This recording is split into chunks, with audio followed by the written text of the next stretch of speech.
Liz is standing on the balcony outside the Emir's bedroom. The Emir is snoring his way through a drugged sleep.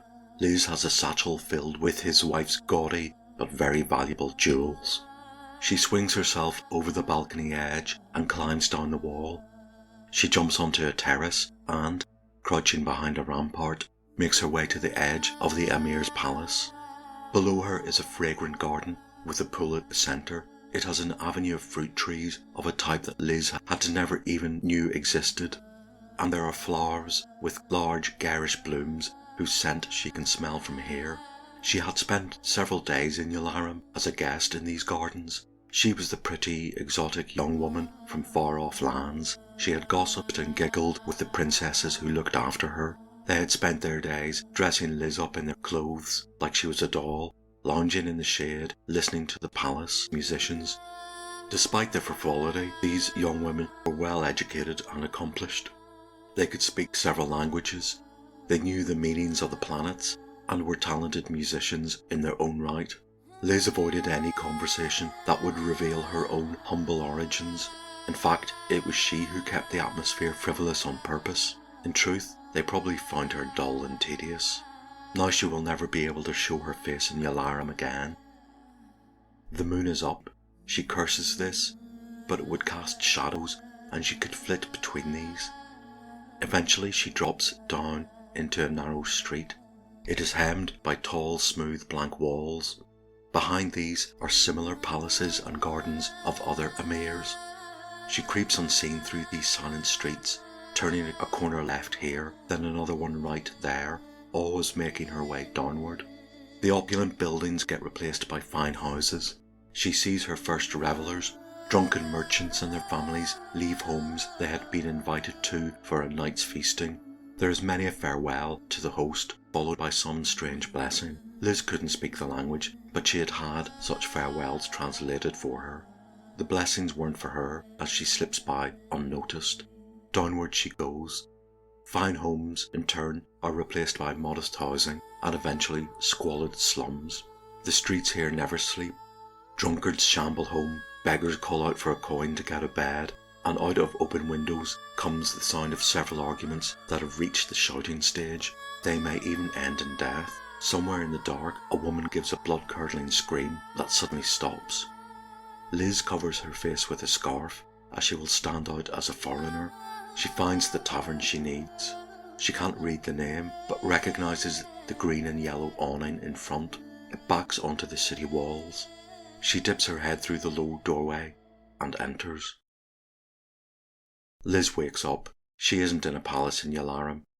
She's lying on a cold, lumpy cot in the lion's den. She starts scratching herself. Why? She cries into herself. Why? Hello everybody and welcome back. Now the first thing you will have noticed is that I have sliced off the key to the map so I can centre it a bit more. Right. And I also, you may have noticed last time, coloured all the encounters with red because in the black and white map it's actually quite difficult to see them. Right, the party are here, it's midday and we've eaten and we're in this very tranquil looking glade with a very peaceful looking lake, and there is 3 bushes with large berries, 12 berries each, and we have eaten 3 of them. And for those who did eat them, that sort of upset stomach and queasiness from the bad beer disappears. So, well, we're going to take 3 more with us in case, well, somebody has a bit of, let's say, explosive tummy trouble. But I'm also going to use these berries as an antidote. There are no antidotes against poison, and while this may stop somebody from dying from poison, they may still take damage from it. Well, we're rested, and we can see over the edge of the lake a trail going this way, southward, or one going westward. Which one do we choose? 1 to 3 southward, 4 to 6 west. And the 3 guys want to go west, and Sylvia and Liz want to go south. It's a democracy. as usual, we go 1, 2, 3 squares. We're here. That's 30 minutes. And lo and behold, nothing happens. Right, and then we come to another junction. Do we go north or west? 1 to 3 north, 4 to 6 west. And it's 1 to 3 north. Sylvia doesn't seem to be winning too many votes today. And by the time we get to here, it's another wandering monster check. And it's a 1. Okay. Before I look at the book, let's roll our 1d6 for a 4. What could it be? A horned chameleon. Okay, this is another interesting monster because we haven't seen a horned chameleon before. We did come across a giant lizard in the caves underneath Black Eagle Keep. Lizard, giant. Well, that was a gecko. Right, a horned chameleon is a 7-foot long lizard which can change colour to blend into its surroundings. It will surprise on a roll of 1 to 5. It has a long sticky tongue. Okay, so the target, if hit, is dragged towards the chameleon's mouth with its long sticky tongue. And it can do 2d8 points of bite damage plus 1d6 for its horn. And it may use its tail to knock down other attackers. Right, okay. And it's a 5 hit dice monster. So we need another hit roll chart. God damn it. And we also have to determine how many. 1. Okay, well that's good enough for me. 21 HP. So it can surprise us on a roll of 1 to 5 and us on a roll of 1 to 2. And it surprises us. Right, what is its reaction? After all that drama of reading about this terrible monster, maybe it's just bored with us. Right. And indeed, that is possibly friendly. Roll again. Uncertain. Roll again. Just when it was looking good. So what this thing has done is come up to us out of nowhere from the bushes and decided just to sniff us. It's probably sniffing, I'll say, carrick. So yes, so it's just going and it suddenly decided it doesn't like what it smells. Leave. Okay, so it just ambles on its way and carrick is just standing there thinking, I wonder if it wanted to eat the fleas off me. So we're here. I'm going to have to get a marker so I remember where I am. There, manky bit of blue tack. And we have nothing else to do but go north. We stop at the edge of another glade. What is nice or not nice about this one? Well, standing on the edge of this glade, we see a rocky outcrop with a hole in it. So it looks like there's a cave entrance here. And as we approach this empty glade, we look up this hill. There's a clear contour map there. And on top of this steep rocky hill is a hideous idol carved from granite by some forgotten race. The statue is a fat, squatting, vaguely humanoid figure whose face is twisted into a hideous leer. And, well, before we go into this cave, we're going to go up and examine this statue. Liz is going to search for traps.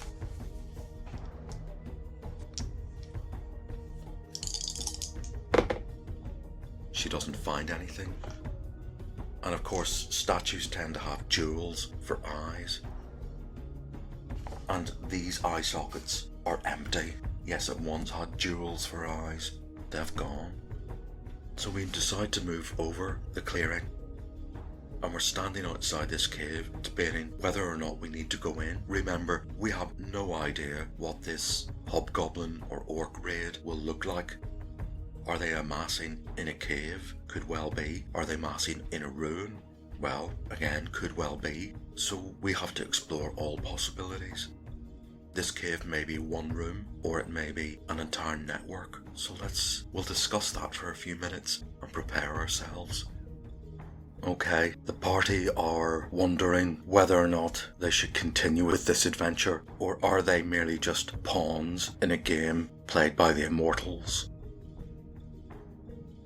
This is marked number 8, and we're outside this cave.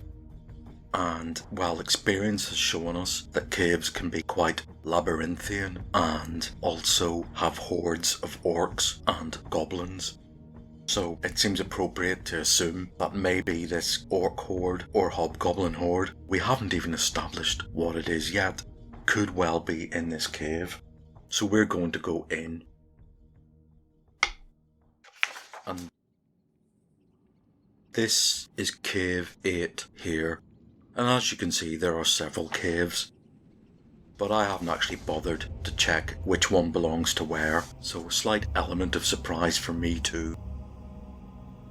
Cave number 8, we enter in through here. We're met with a rather dark cave. I'll say the light spills in about this far. 1 square equals 10 feet. What do we know?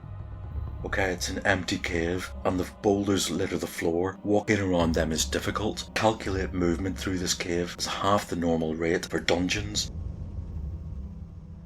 So we're moving at a mere 30 feet per turn. It takes us 10 minutes to get there. And up ahead we see a left or a right. Okay, well, we do take our time going through these caves to decide, do we want to go left or right? So 1 to 3 left. And it is indeed left. So we'll walk down here. And you can just barely see the E here. And we're told that this cave is empty. It is choked with rocks and stalactites and contains nothing of value. So we're back here. And again, we see a fork here, or a single passage that way. I always choose the single passage over the fork, as I'd rather things got less complicated than more complicated. So we're going to go here. And what do we know about this little area? And this is a small side passage, contains a pool of stagnant brown water. Any characters drinking from this must make a save versus poison or immediately be immobilized by stomach cramps. That could last the whole day. Right, well, we don't need to drink from that, and it certainly looks unsavory. So we're back at this fork, and we can go ahead or south. So 1 to 3 ahead. Yep, and indeed we do. Go this way.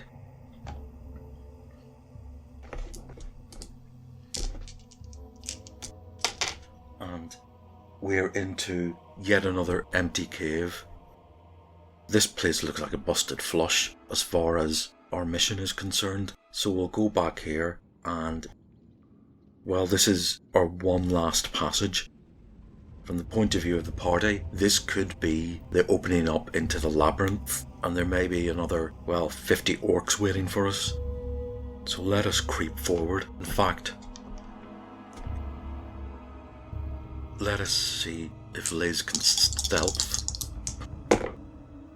And she can move silently, which is just what we need, because go into this cave here and the creatures are blind. So hide in shadows isn't necessary, but that move silently check has worked wonders, because hanging from the ceiling are 6 giant bats. Right, do we really want to take on 6 giant bats? And it's obvious that the rest of this cave is empty. She'll creep back again and tell everybody the score.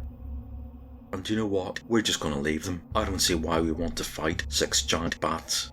So let's just leave this cave. So I'll put a little X here to say it's been done.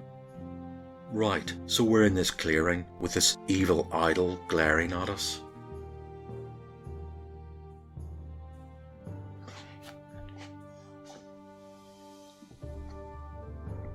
We've got several ways to go. We came from here. We could go east. We could go back to the idol and go southward or northward. Well, when we walked up here,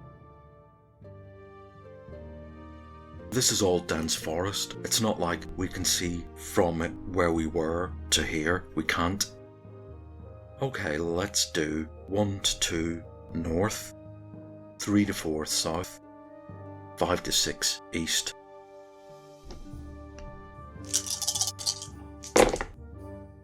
And everybody apart from Donard wants to go north. Right, well that was a fairly emphatic decision. So we spent over 1 hour in this cave and it was lunchtime there. I'm going to do a quick calculation of time. Yes, it's coming into the evening, 8 o'clock. If we camp here, those bats are going to fly out and attack. And if we go back here, this is probably the safest place to rest. Yeah, we're going to backtrack. Is that productive or unproductive? By the time we get anywhere, it's going to be 10 in the evening, and we're going to be walking in the dark. We've kind of screwed ourselves. By the time we get there, to here, it's going to be 10 in the evening. It will be pitch black. We will have a lantern. And it will be midnight before we get here. But then we could go here and find ourselves in one of these graveyards with ghouls. And if we stay here, these bats will come out and get us. What do we risk? Go on, stay, or go southward? None of them are appealing, so we're going to have to take another vote. Continue northward, 1 to 2, stay, 3 to 4, go back to the glade, 5 to 6. And it's a split decision between going north and going back to the glade. Right, who wants to go back to the glade? That was Carrick and Malin. Sylvia and Liz want to press on. Donard was for staying put. He is the deciding vote. 1 to 3, we go north. 4 to 6, we go back to the glade. And we do. Right, so it's 9 o'clock and we're here. And, well, we have to roll for wandering monsters. There aren't any. 10 o'clock, we're here. Aren't any. And we get back to this tranquil glade. Doesn't mean it's a sanctuary. But it is. Right, we have to camp down for the night. Well, we'll do that and come back in a minute. I'll make 1 roll for wandering monsters in the night. And there aren't any. Okay, back in a minute after everybody has woken up and eaten their breakfast on day 2. Right, morning has broken. Not exactly like the first morning. You know, blackbirds aren't singing. Kind of grim. Well, we have a mission. We've been here. We know it's a busted flush. Okay, let's just go back to here. We've immediately got another fork in the road. Has anything decided to find its breakfast on the path? No. That's to here. And then again.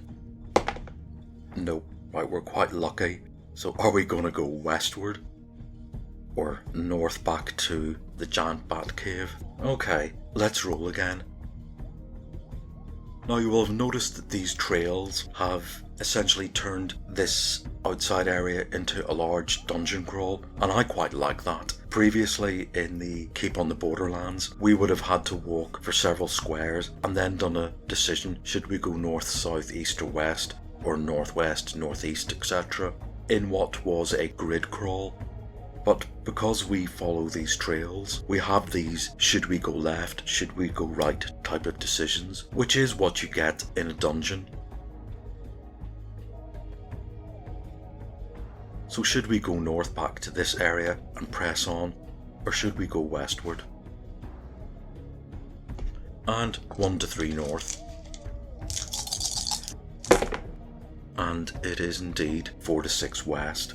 Right, well this is somewhere new. 3 more squares is here.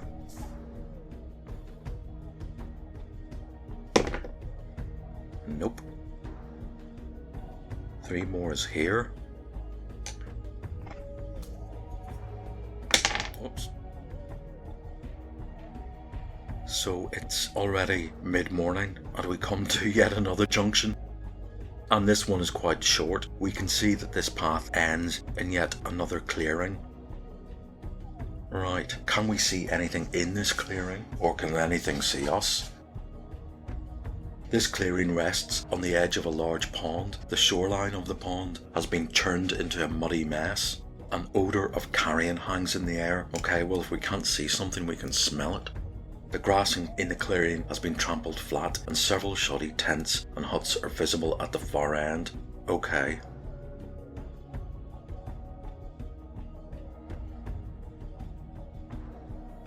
If only we had a halfling.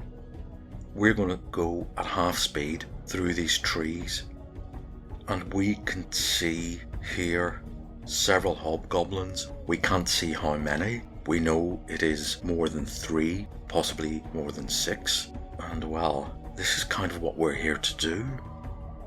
Now maybe we can trick them and find out more info. Yeah, we have to go into this glade. Right, let's roll for a reaction, because they see us and we see them. There is no surprise. What is their reaction to us?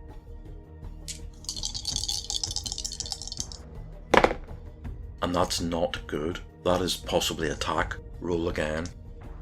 Okay. Well, let's back off a bit to see if that improves things. And it turns out more of them come forward. And indeed there is 12 of them.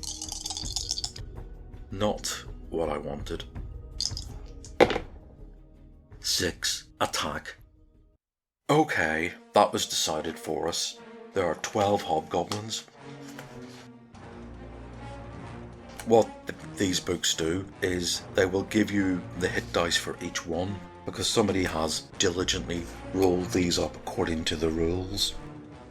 Right, so they have an AC of 6 and damage is 1d8. Okay. Right, if we flee, we will be pursued ruthlessly. Now, after this fight is over, if we live, we have time to look at what is here. Okay, let's roll for initiative. And we get initiative. And there's always one thing to do when you're faced with 12 hobgoblins, is to cast sleep. But first, missiles. Sylvia hits a tree. Liz hits another tree. Magic. Right, this had better be a good one. And 9 is good. Well, 9 is excellent. Okay, let's check for outdoor. Range 240 feet. Okay, I'm going to say that can take out 6 of them. And I am going to roll some d12s to see which 6. That's the 4th one and the 6th one. Oh. And that is the 7th one. That's 3. And the 2nd one. 5th one. 5. And 1 more. And 8. Okay. That was reasonably good because they were some of the tougher ones. There's a 9 HP one left. Right, we have to close in here with melee. Donard. His thug was 15. Yeah, he hits AC 9. Carrick. Oh my god. You know, what is that? How would you describe that? What, he sticks the end of a sword up his own nostril. Right, we've got 6 hobgoblins. 3 on Carrick. That's a miss.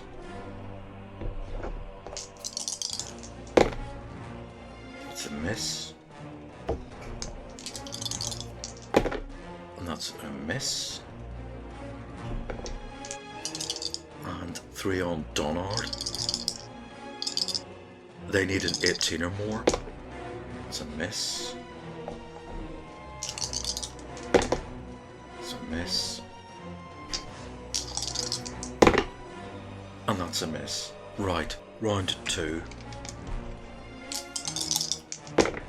We get initiative again. Right, let's do arrows. Sylvia. Oh, well done. You hit, and you do 6 damage, and you clean out one of them. Liz. You hit, and you do 5 damage. You clean out another. There are 4 left. Malin is not within any range for a throwing dagger. They have quite a short throwing range. He can do the cheerleading. Donard. That hits AC 6, which they have. He does 8 damage. He takes out another one. There are 3 left, and Carrick is on the chief. And he misses. Okay, their turn. Let's see what their morale does. And it holds up. Right. So there's the chief on Carrick, who misses. And then 2 smaller ones on Donard. They both miss. And it's round 3.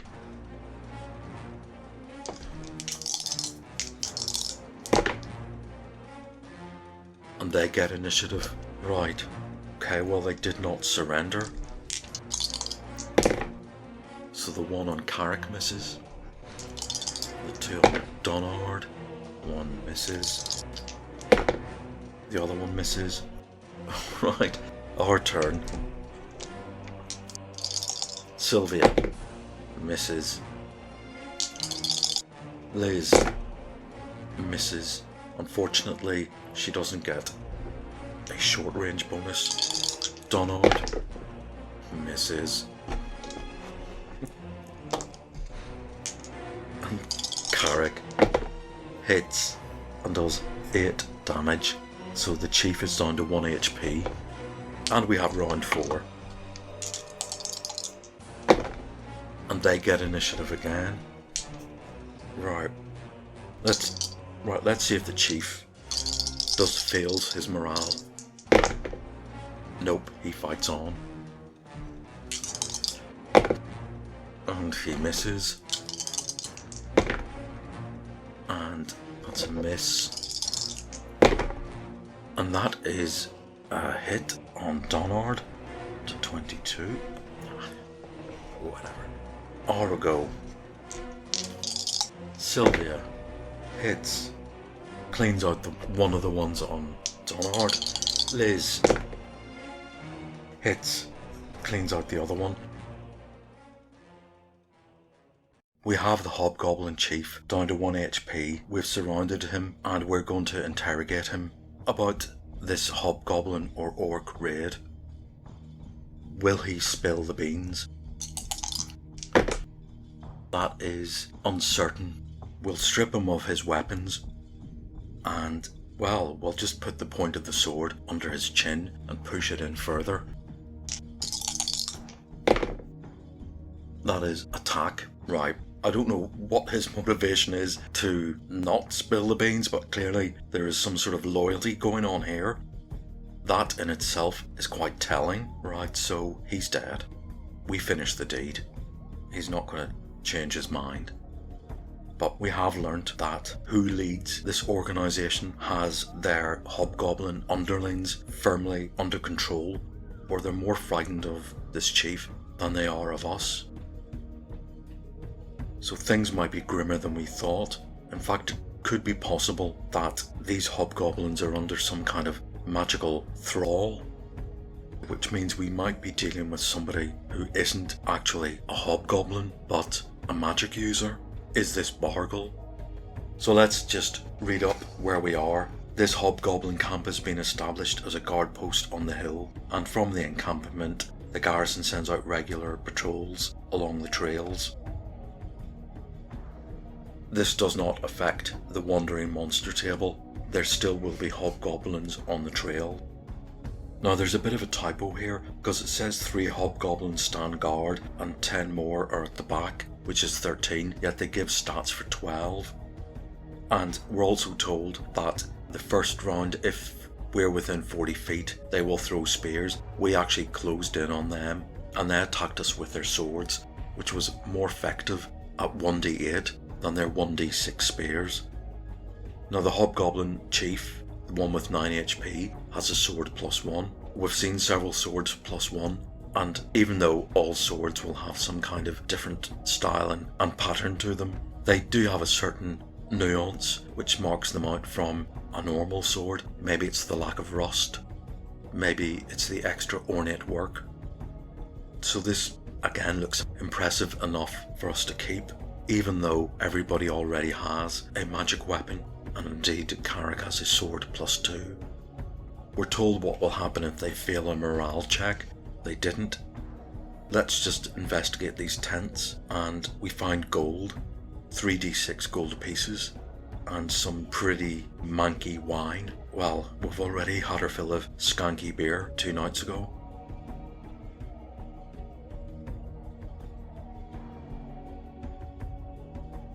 This is quite a lot of rolling for treasure. I'll do a summary at the beginning of next time. So until then, see you.